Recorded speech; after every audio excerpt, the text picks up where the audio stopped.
దశాబ్ది నేస్తాలైన శ్రీరుద్ర వారి మట్టి గణేశ విగ్రహాలు ఇప్పుడు అన్ని రత్నదీప్ స్టోర్స్ లో లభ్యం. త్వరపడండి.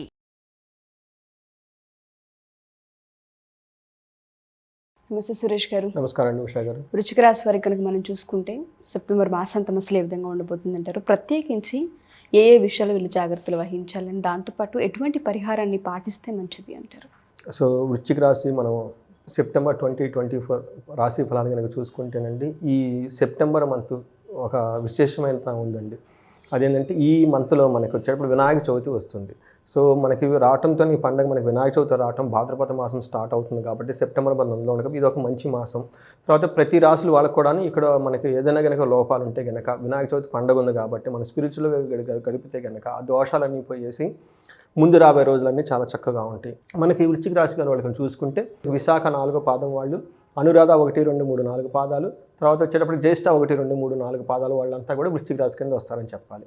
అలానే పేరు బలం కనుక మనం చూసుకుంటే వీళ్ళకి తో, నా, నీ, ను, నే, నో, యా, ఈ, యు, టోటల్గా తాతోటి, నాతోటి, యుతో ఉన్న పేర్లు వాళ్ళంతా కూడా వృశ్చిక రాశి కింద వస్తారని మనం చెప్పుకోవాలన్నమాట. సో వీళ్ళకి గ్రహస్థితి కనుక మనం చూసుకుంటే ఎలా ఉందంటే వీళ్ళకి సెప్టెంబర్ 16న సూర్యుడు సంక్రమణ ఉంది, కన్యా సంక్రమణ.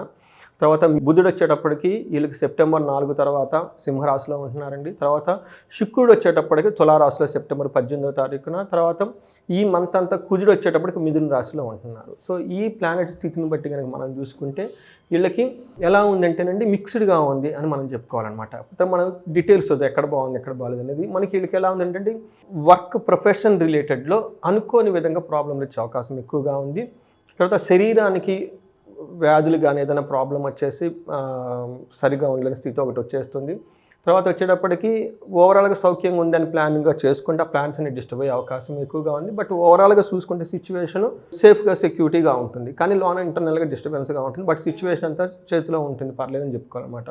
అదే వీళ్ళకి సెప్టెంబర్ 15 తర్వాత మనకి సూర్యుడు మారిన తర్వాత ఎలా ఉంటుందంటేనండి వీళ్ళకి ధనం రావాల్సిన ధనం ఆగిపోతుంది, కానీ లైఫ్కి వచ్చేటప్పటికి కొంచెం హెల్త్ ఇష్యూస్ ఎక్కువగా ఉంటాయి. తర్వాత సౌఖ్యంగా ఉంటారు అని అనుకుంటారు, కానీ ఏదో ఒక డిస్టర్బెన్స్ వచ్చి ప్రాబ్లం అవుతుంది. బట్ ఓవరాల్గా మనీ మ్యాటర్లో చూస్తే చాలా బాగుందని మనం చెప్పుకోవాలండి. సో మనకి ఇన్ డీటెయిల్గా కనుక చూసుకుంటే వీళ్ళకి సన్ వచ్చేటప్పటికి సూర్యుడు సువర్ణమూర్తిగా మనకు వచ్చాడు కానివ్వండి 11th హౌస్లో, ఇది ఒక శుభం అనుకోవాలి. కానీ కొన్ని కారణాల వల్ల సూర్యుడు వాళ్ళకి ఇవ్వాల్సిన మంచి ఫలితాన్ని ఇవ్వకుండా ఇబ్బంది పెట్టేటట్టు ప్రాబ్లం ఉంది. అట్లా వీళ్ళు 5th హౌస్ని కూడా ఆస్పెక్ట్ చూడటం వల్ల ఈ రెండింటి కనుక సంబంధించి మనం చూసుకుంటే ఓవరాల్గా ఈ మంత్లో వాళ్ళకి ఎలా ఉంటారంటే దేహలన్యం అని చెప్తారు, అంటే ఫిజికల్గా లేజీగా ఉంటారండి వీళ్ళు. తర్వాత మనస్తాపం, వాళ్ళంతా వాళ్ళ ఊరికొరికి ఏదో బాధపడుతూ ఉంటారు. తర్వాత వచ్చేమంటే సుహృత్యేషం, ధన వ్యయం, అనవసరంగా ధనం కాబట్టుకుంటారు. స్నేహితుల వల్ల ఇబ్బంది ఉంటుంది వీళ్ళకి, వీళ్ళు నమ్మిన పక్కన ఫ్రెండ్స్ ఉంటారు కదండి, ఉంటారు. తర్వాత బుద్ధి బలం కోల్పోవటం, ఏదైనా కనుక డెసిషన్ తీసుకుంటే సరైన డెసిషన్ తీసుకోలేక మిస్టేకులు చేసే అవకాశం ఎక్కువగా ఉంది.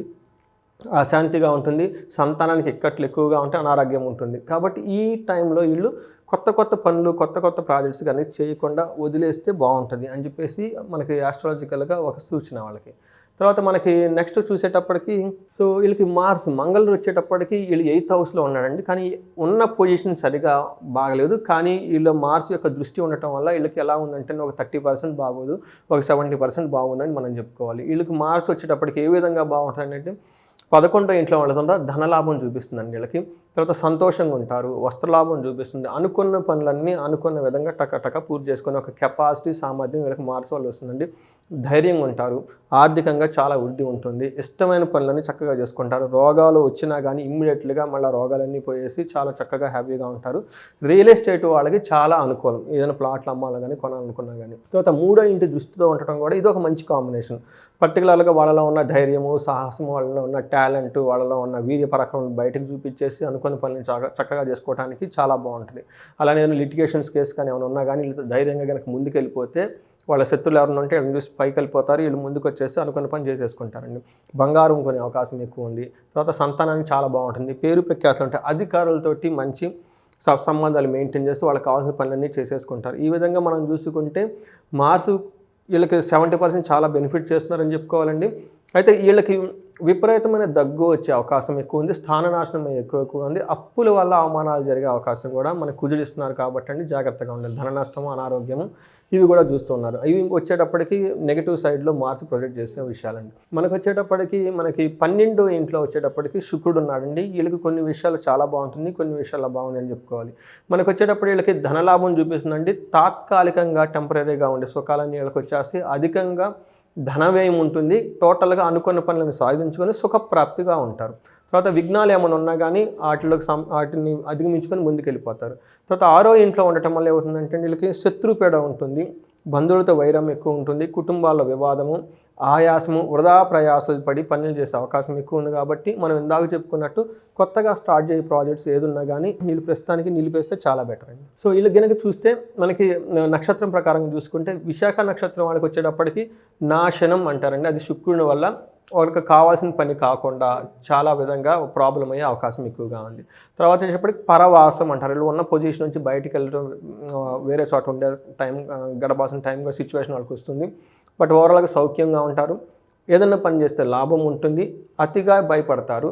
తర్వాత వచ్చేటప్పుడు సూర్యుడు కూడా కొద్దిలో గొప్ప వీళ్ళకి లాభమే తీసుకొని వస్తున్నాడు. దేహ పీడనం, సూర్యుడు వచ్చేటప్పుడు శరీరాన్ని కూడా ఇబ్బంది కలిగించే అవకాశం ఉంది. ఒక విధంగా చెప్పాలంటే అతిగా భయపడతారు, శరీరంలో హెల్త్ విషయాలు బాగుండవు, అనుకున్న పని అనుకోకుండా కొంచెం ఇబ్బంది పడతారు. అది ఓవరాల్. బట్ ఏ విషయాల్లో బాగుంటుంటే పరవాసం, సౌఖ్యం, లాభం, అతి లాభం ఇవన్నీ చూపిస్తున్నాయండి. అంత విశాఖ నక్షత్రం వాళ్ళకి. మనకి వచ్చేటప్పటికి అనురాధ నక్షత్రం వాళ్ళని కనుక చూసుకుంటే వీళ్ళు కూడా చాలా క్షేమంగా ఉంటారు. తర్వాత అనుకున్న పని వీళ్ళకి 23 సెప్టెంబర్ తర్వాత ఇబ్బంది పడే అవకాశం ఎక్కువగా ఉంది. పరవాసం, ఉన్న పొజిషన్ నుంచి వేరే చోటకి వెళ్ళి వేరే ఇంట్లోనే వేరే ఫ్రెండ్స్ దగ్గర టైమ్స్ గడిపే సిచ్యువేషన్స్ వస్తాయి. ఓవరాల్గా లాభం ఉంటుంది. దేహ పీడనం, ఒంట్లో కూడా వాళ్ళకి హెల్త్ రిలేటెడ్ ఇష్యూస్ వచ్చేసి నొప్పులు అలాంటి సంబంధించిన డిస్కంఫర్ట్ ఫీల్ అయ్యే అవకాశం ఎక్కువగా ఉంది. జ్యేష్ఠ నక్షత్రం కనుక చూసుకుంటే వీళ్ళది ఓవరాల్గా క్షేమంగా ఉంటారు. లాస్ట్ వీక్లో వచ్చేటప్పటికి అనుకోని విధంగా వాళ్ళకి ఇబ్బంది పడేసి ఉన్న పొజిషన్కు అవమానం జరిగే అవకాశం ఎక్కువగా ఉంది. తర్వాత ధనహీనత, ధనం కోల్పోతారు. తర్వాత దేహ పీడనం, ఒంట్లో హెల్త్ ఇష్యూస్ ప్రాబ్లమ్స్ ఉంటాయి. ఓవరాల్గా చూస్తే లాభం ఉంటుంది అనమాట. ఇవి కాకుండా వచ్చేటప్పటికి ఈ విశాఖ నక్షత్రం వాళ్ళు మనకు చాలా జాగ్రత్తగా ఉండాలి. ఎందుకంటే మృత్యు నక్షత్రాన్ని పూర్వభాద్ర, పూర్వ పాల్గొన నక్షత్రాల్లో దుష్టగ్రహాలు ఉండటం వల్ల వీళ్ళు ఏదైనా కనుక పని చేయకుండా ఉండటం చాలా బెటరు.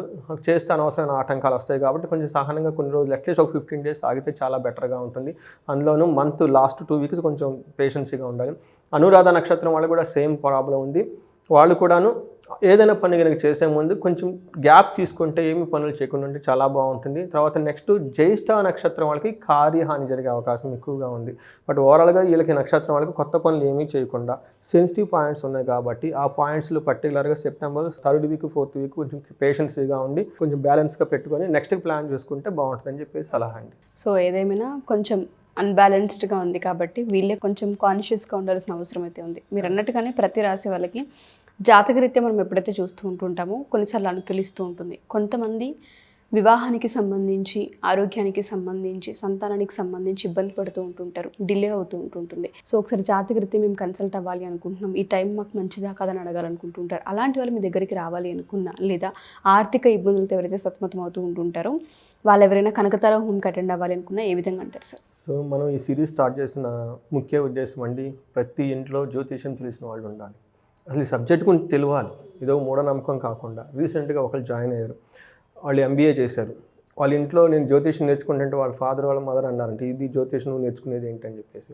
ఏంటంటే ఎలా అంటున్నారు, నేర్చుకోవచ్చు. నేను చెప్పాను 15 days ఆగు, నేర్చుకో, ఆ తర్వాత నువ్వు కామెంట్ చేయని చెప్పాను అనమాట. మొన్న అంటే ఇందులో ఎంత మ్యాథ్స్ ఉందండి, ఇందులో ఎంత సైన్స్ ఉందో నాకు అసలు ఇది ఒక అకాడమిక్ సబ్జెక్ట్ అసలు తెలవదండి, ఇది నేర్చుకుంటానండి ఖచ్చితంగా అని చెప్పేసి. అట్లా ఇలా చాలామంది ఒక మూఢనమ్మకంగా ఫీల్ అయ్యి దీని గురించి టెక్నికల్ ఎంత ఉందని తెలవకుండా ఏదేదో మైండ్లో పెట్టుకొని, లేదంటే వీళ్ళు వేరే రాష్ట్రాల దగ్గరికి వెళ్ళి వాళ్ళు ఏదో చెప్పేసి అలా కాకుండా మీరు నేర్చుకోండి, ఆథెంటిక్గా నేర్చుకోండి, శాస్త్ర ప్రకారంగా నేర్చుకుంటే ఆ సబ్జెక్ట్ తెలుస్తుంది. ప్రతి ఇంట్లో జ్యోతిష్కులు ఉంటే వాళ్ళు ఆ ఫ్యామిలీ అంతా చాలా మెచ్యూర్డ్గా ఉన్నతంగా ఉంటారండి.